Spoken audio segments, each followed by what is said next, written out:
안녕하십니까. 송국근의 혼술 12월 4일 수요일에 인사드립니다. 자, 간밤에 많이 놀라셨을 겁니다. 저도 뜬 눈으로 밤을 새웠는데 이것을 어떻게 받아들여야 될지, 비상계엄 사태 한밤중에 일어났었죠. 고민하고 또 여기저기 또 취재도 하고 하다가 좀 어느 정도 정리가 된 뒤에 말씀을 드려야 되겠다고 생각을 해서 지금까지 좀 상황을 좀 파악을 했습니다. 그리고 뭐 취재도 했는데, 일단 가장 중요한 것은 왜 어제 한밤중에 비상계엄령을 선포를 했을까?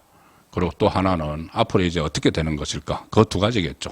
여러 가지 이슈들이 계속 앞으로도 파생이 되고 혼란스럽겠지만 일단 큰 것은 그 두 가지입니다. 왜 비상계엄령을 선포를 했을까? 그리고 앞으로 어떻게 될까? 우선 제가 정리한 생각부터 말씀드리면은, 비상계엄령을 한밤에 선포를 한 것, 그것은 어떤 충동적은 아니다. 지금 일부 특히 좌파 진영에서 충동적으로 이 일을 벌였다고 하는데 그러진 않습니다. 충동적은 아니고 그렇다고 치밀하게 계획된 것도 아니고 그 중간 어느 지점에 있는데 결국은 이겁니다. 이유는 이재명 방탄을 위해서 지금 국정을 마비하는 이런 상황을 더 이상 지켜볼 수가 없다. 그래서 헌법에 보장된 대통령의 고유 권한, 대통령의 권한을 행사를 했다. 그런데 다만 그 방식이 과연 적절했는지, 유효한 수단이었는지, 그 문제는 논쟁거리로 남겼습니다. 어쨌든 윤석열 대통령 입장에서는 대통령의 권한을 국정마비를 하는 이재명의 행태에 맞서서 권한을 행사를 했던 것이다. 자, 그 효율성 아니면은 정당성 문제는 지금부터 논란이 시작이 되고 있습니다. 그리고 또 중요한 것, 어떻게 보면 더 중요한 것은 앞으로 어떻게 될 것인가 하는 것이죠. 벌써 윤석열 대통령 탄핵, 그리고 하야 이야기까지 나오고 있습니다. 여권 안에서도 나옵니다. 그렇지만 절대 윤석열 대통령의 임기가 중단이 되고 조기 대선이 치러져서는 안 된다. 그것은 저희 확고한 생각을 정리한 끝에 말씀드리는 겁니다. 일단 이 박근혜 전 대통령 임기가 중간에 단절이 되고 문재인 정부가 들었었던 그 트라우마를 다시 겪으면 안 됩니다. 어떻게 하든 탄핵은 하야 이런 것은 막아야 된다는 대전제를 가지고 이 상황에 대처를 해야 될 것 같습니다. 자, 일단 표면적으로 어제 비상계엄령을 공포한 이유를 보면은 지금 윤석열 대통령이 왜 이런 선택을 했는지 어느 정도 짐작이 가능합니다. 이런 이야기를 했습니다. 야당의 예산 폭주, 그리고 감사원장 검사 탄핵. 이 감사원장 검사 탄핵은 오늘 민주당이 본회의에서 처리하기로 했는데 일단 유보한다고 합니다. 그리고 판사들의 겁박, 이런 것들은 반국가 행위다. 반국가 행위. 그리고 오늘 반국가 세력, 어제도 나왔습니다. 밤에 반국가 세력, 반국가 행위. 이것은 윤석열 대통령이 임기 초반부터 어려움을 겪으면서 계속 해왔던 이야기죠. 주로 야당을 겨냥을 해서, 이재명의 민주당을 겨냥을 해서 해왔던 이야기입니다. 그 연장선상에 있다. 그렇게 보면은 충동적이라고 볼 수는 없다는 말씀이죠. 그리고 정부 출범 후 22건의 탄핵 소추안을 발의를 했다. 그래서 폐악질을 일삼는 망국의 원흉, 반국가 세력을 반드시 척결하자. 망국의 원흉, 폐악질 이런 표현까지 썼습니다. 반국가 세력. 이것도 반국가 세력은 계속 해왔던 이야기죠. 그래서 제가 충동적이라고 볼 수 없다는 겁니다. 그리고 종북 세력 척결, 자유헌정 질서 유지를 위해서 비상계엄령을 발동을 한다고 이야기를 했습니다. 그리고 또 6시간 후에 해제를 할 때도 대국민 담화를 발표를 해서 국회의 요구를 수용을 하겠다. 국회가 190명 출석해서 계엄령 해제 요구안을 통과를 시켰죠. 국회의 요구를 수용을 하겠다고 했는데 이 부분에 보면은 또 국회를 물론 이 국정을 마비시키는 쪽이 국회, 이재명이 장악한 국회지만은 국회의 요구를 수용을 했습니다. 수용 안 할 방법이 있겠느냐 하지만은 만약에 만에 하나 정말 이것을 끝까지 밀고 가서 사생 결단을 하려고 했으면은 수용을 안 할 수도 있습니다. 왜 그러냐 하면은 이 헌법 89조에 보면은 계엄 그리고 그 해제는 계엄 선포와 해제는 국무회의 심의를 거쳐야 한다 이렇게 되어 있기 때문에 지금 헌법 학자들도 국무회의를 소집하지 않으면은 계엄 해제를 국회가 요구를 해도 하지 않을 수 있다 그런 해석을 하고 있습니다. 또 과거에 판례가 있다는 지금 이야기까지 나오는 상황인데 어쨌든 그것을 받아들였습니다. 요구를 받아들이고 그리고 국회 요구를 수용을 한다고 하면서 윤석열 대통령이 덧붙인 이야기도 같은 맥락입니다. 계엄령을 선포한 이유와 같은 맥락입니다. 이렇게 이야기합니다. 거듭되는 탄핵과 입법농단, 예산농단으로 국가의 기능을 마비시키는 무도한 행위를 즉각 중단하라. 자, 이렇게 또 계엄령을 해제를 하면서도 이렇게 촉구를 하죠. 자, 이게 충동적이냐, 계획적이냐, 이런 말들이 있는데, 지금 계획적이라고 이야기하는 사람들은 과거에 이제 민주당 김민석이 계엄령 괴담을 막 붙들었었죠. 붙들으면서 윤석열 대통령의 충암고 후배, 방첩 사령관, 여인영, 또 이상민 행안부 장관, 이런 사람들, 또 김용현, 국방부 장관, 이런 사람들이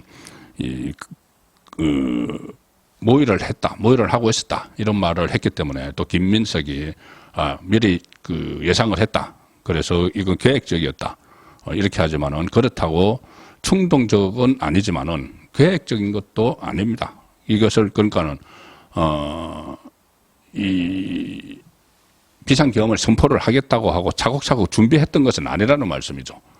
그런데 이제 충동적도 아니다, 계획적도 아니다. 그러면 뭐냐? 저는 이 쌓이고 쌓였던 것이 폭발을 했다.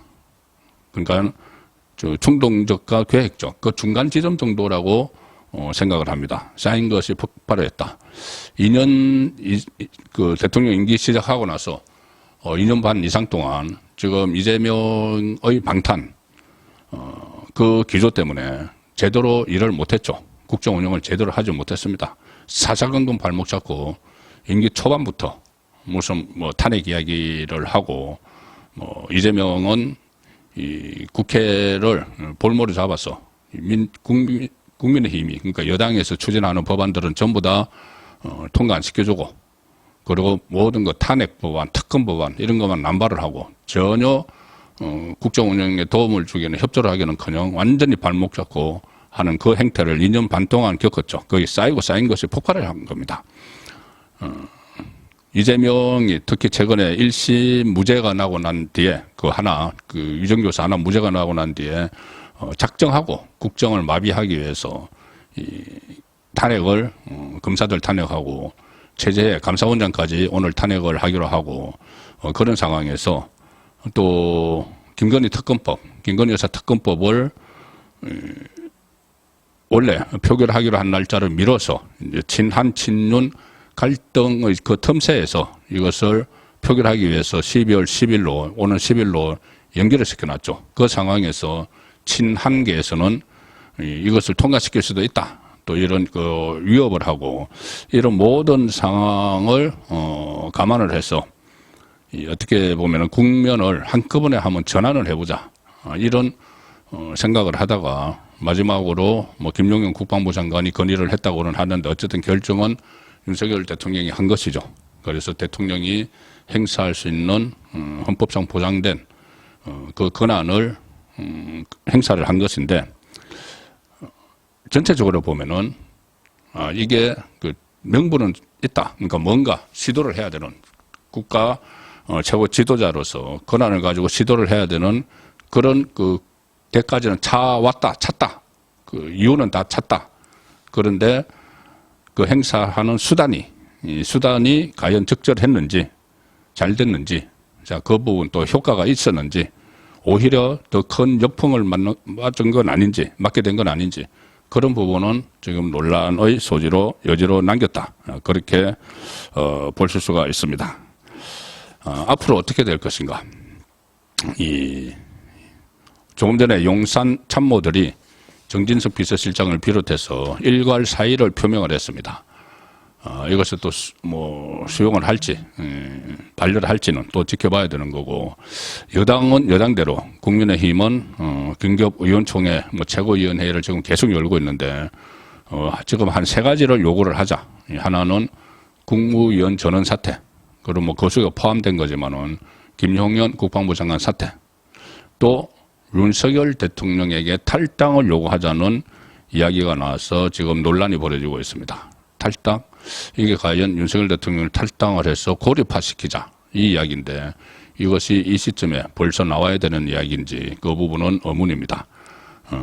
그런데 어쨌든 친한계에서 대통령 탈당 요구가 나오고 있는데 이것은 성급한 것 아닌가, 자, 이렇게 보입니다. 좀 더 상황을 좀 파악을 하고 나서 이런 이야기가 나와야 된다는 생각이죠. 그리고 민주당에서는 윤석열 대통령이 즉각 사퇴하지 않으면 탄핵을 하겠다. 오늘 중이라도 탄핵 소추안을 발의를 할 수 있다. 그리고 내일 보고를 해서 24시간 안에 표결하겠다. 근데 그렇게 안 할 겁니다. 본인들이 이게 탄핵안이 처리가 될 것이, 그러니까 국민의힘에서 8표 이상이 이탈을 할 것이 확실시 되면은 그때는 탄핵을 표결을 할 수도 있지만 이렇게 빨리는 안 하겠죠. 그래서 한번 부결돼 버리면은 다음 카드가 쓸만한 게 없기 때문에 아마 이 상황을 지켜볼 겁니다. 자, 그리고 앞으로 이제 김건희 특검법 12월 10일 날 여기에 과연 8표 이상의 이탈표가 나올까? 이탈표가 나오게 되면은 이게 본물이 터집니다. 뚝이 무너지는 것처럼 대통령의 거부권도 무력화되고 탄핵안 표결도 가능해지고 임기단축 개헌 표결도 가능해지죠. 자, 이 부분도 좀 지켜봐야 되는데 어떻게 이 여건 안에서 질서가 형성이 될지도 큰 관심사입니다. 어쨌든 이 대통령의 거취 문제, 좌파를 중심으로 또 여건 안에서도 하야 이런 것들이 본물이 터질 텐데, 그렇지만 일단 이걸 어떻게 해결을 해야 될까? 좀 더 숙고를 하고 상황을 지켜봐야 되겠지만 당장 정리를 할 수 있는 것은 윤석열 대통령이 이 경위를 다시 한번 국민에게 소상히 좀 설명을 해야 될 것 같습니다. 왜 이런 결정을 내렸고, 왜 심야에 이걸 발표를 했고, 그리고 혹시라도 좀 전에 말씀드린 이 계엄령을 공포한 이유, 지금 쭉 설명을 한 것, 종북 세력 척결을 해야 된다, 자유헌정 질서를 유지해야 된다, 그리고 예산 폭주, 감사원장 검사 탄핵, 판사 겁박, 반국가 행위, 이런 거 외에 뭔가 공개하지 못하는 어떤 위험성을 감지한 것 아닌가, 그런 말들도 나오고 있습니다. 그럼 그것이 만약에 있다면 그것도 설명을 해서 국민의 양해를 구하고 사과할 것이 있으면 사과를 해야 되는데, 하야 또는 탄핵, 여기에 여건 안에서 동조를 하는 것은 상당히 위험하다는 말씀을 드립니다. 박근혜 정부 때 사실상 그 분위기에 휩쓸려서 박근혜 정부를 탄핵하고 파면시킨 이후에 어떤 일이 발생을 할지 그것을 제대로 예상을 하지 못한 우려를 범했었죠. 보나마나 뻔하게 좌파가 정권을 잡으면은 정말 윤석열 대통령이 이야기했듯이 폐악질을 일삼을 텐데, 자, 그것을 미처 충분히 고려하지 못하고 탄핵을 하는데 당시 여당, 지금 국민의힘 계열에서도 동참을 했기 때문에 이런 비극이 보수 우파가 큰 수렁에 빠지는, 자, 그런 상황이 됐었습니다. 이번에 다시 한번 수렁에 빠지면 정말 헤어나기 힘들다. 모든 것이 사회주의화 될 수밖에 없는, 제가 한번 말씀드렸다시피 지금 사회주의적인 법안들도 민주당이 막 제출을 하고 있는데 그걸 거부권도 행사할 수 없는 지경, 그러니까 정권이 넘어가면 거부권을 행사를 못하죠. 자, 그 지경까지 되면은 정말 나라가 좀 사회주의로 가버릴 수도 있다. 자, 그 걱정까지 하게 되면은 이 섣불리 대통령이 물러나고 뭐 새로 한번 시작을 해보자. 보수가 다시 잡으면 되는 거 아니냐. 자, 그런 위험한 생각은 할 수가 없는 그 상황임을 제가 설명을 드립니다. 그리고 특히 거의 뭐 무정부 상태로 가게 되면은 대통령이 뭐 하야를 하거나 해서 무정부 상태로 가게 되면은 이재명의 단죄도 안 됩니다. 사법 절차가 진행이 안 될 수가 있죠. 재판 같은 것이 다 중단돼 버리기 쉽습니다. 자, 그러면은 어떤 상황이 벌어질지, 이재명이 실제로 대통령 선거에 출마를 하고 또 조국도 이 상황에서 또 어떤 대법원에서 어떤 결론을 내릴지 며칠 남지도 않았는데 그런 상황들까지 다 감안을 하면은 어쨌든 정부가, 윤석열 정부가 제대로 정상 기능을 발휘를 하지 않으면은 상당히 위험한 상황이 올 수 있다. 그래서 저 섣부른 탄핵 동조나 뭐 하야론, 이것은 극도로 자제를 해야 된다. 그런 생각을 정리해서 말씀드렸습니다. 송국권의 혼술이었습니다.